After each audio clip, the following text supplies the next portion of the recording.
What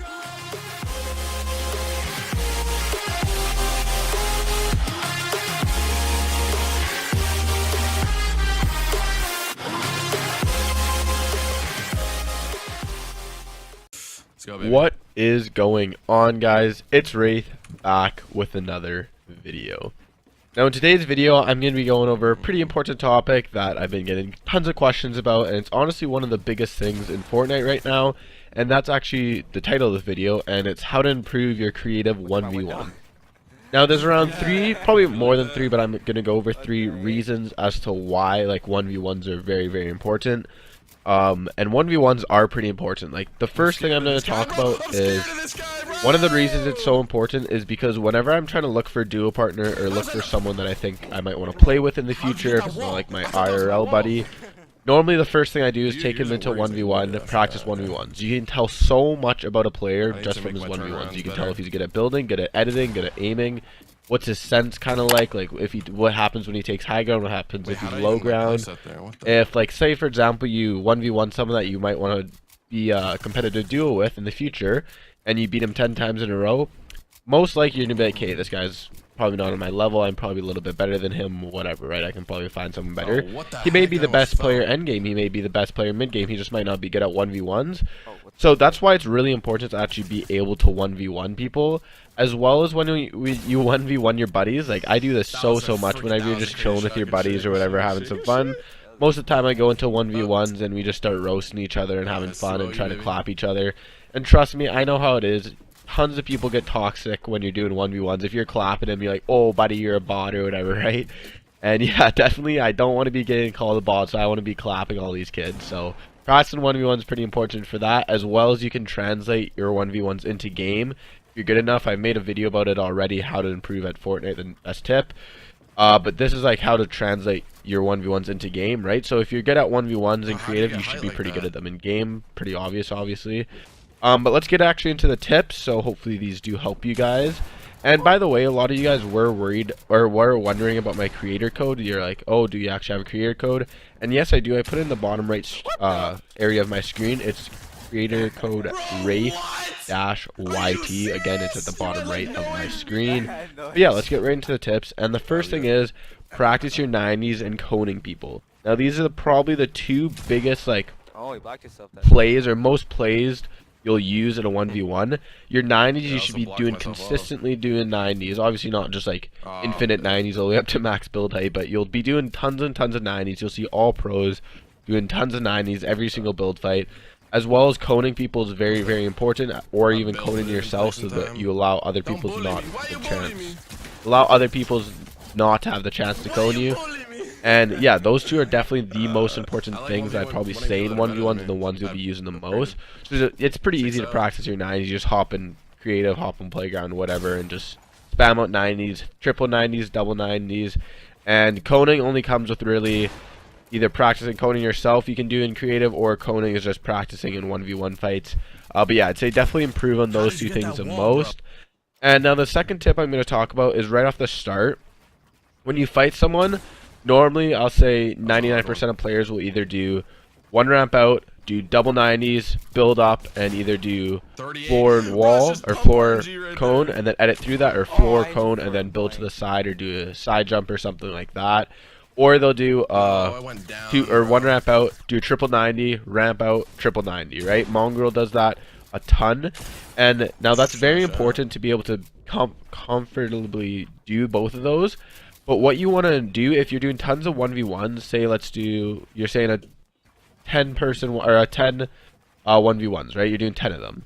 So if you're going to do the exact same start, off the bat start every single time, by the third time, unless your player's an absolute bot, like, he should be able to figure out exactly what you're doing, and he should be able to change his or counter yours, right? And that's the same way for yours. If the buddy's doing the exact same start every single time, it's pretty easy to see, and you can figure out a good way to counter him, either a side jump, cone him, and then catch yourself, or instead of doing 2 90s and going straight back towards him, do 3 90s, and then ramp, and then 3 90s, right? So it's very important to be kind of unpredictable off the start. You want to have around 2 to 4 different start strategies.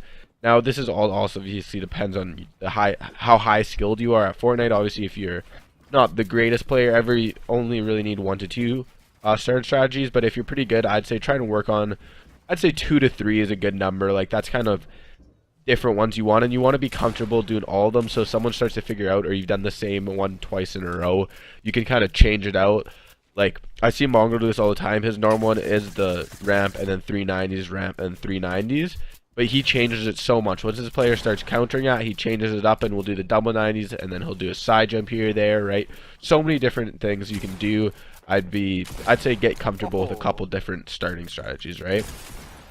Now this next step kind of ties into being unpredictable, but basically during your fight, a lot of people do like have 1 or 2, maybe even 3 moves that they just love doing, right? They consistently do it. Like, I know for Faze Sway, he does the floor wall ramp, edits a ramp, edits the wall, and then tries to get a good pump in, right? There's so many things that people have that knack for, but once you fight someone 3 times, you'll kind of see what it is. So one of my buddies that I 1v1 all the time, his favorite move and his most clean move that he does all the time is when you'll be double ramping up, we'll place a floor in between the double ramp, drop down to my ramp and put a ramp to his side, and then go for a pump. So basically that was unbelievable play. It was really, really good the first like 5-6 times we 1v1, or even sometimes I'll forget if we 1v1 a different day that he does it. But it's really good play, right? He'll get a good chip damage. He might even hit 90, 100. He might even get a lucky 160, something like that, right? So that's a very, very good play. But once he starts doing it more and more, I'm waiting for him, right? If you're a good player and you can see that they're just continuously doing it, you're going to be waiting for them, right? So whenever he does that now, I'm literally just hard scoped with my pump, knowing that he's about to jump. The second I see that ramp place, I'm shooting. I'm hitting him for 120 damage, placing a wall, and then retaking height, right? Or let's say it's you ramp over him and you always cut that ramp in half. 95% of players are, whenever you get ramped over, they're gonna cut that wall in half, try and go for that 200 damage pump, right? So try and like switch things up a little bit, right? You don't want to be too predictable, and you don't want to keep doing the same move over and over, because people are gonna catch on to that and be like, oh my god, he's just doing this exact same move, and I'm gonna be ready for it, right? So say you cone someone and then you spray down his ramp, right? You do that twice. Most people are going to realize that that's what you do. They're going to cone, they're going to be ready, they're going to place a wall, right? So you want to be very unpredictable, because a good player, once you do a move once, a really, really good player will be able to be ready for that same move again, right? Sometimes if it's a less skilled player, it'll take it 2 or 3 times. But even then, you want to be unpredictable. Definitely a very, very important thing.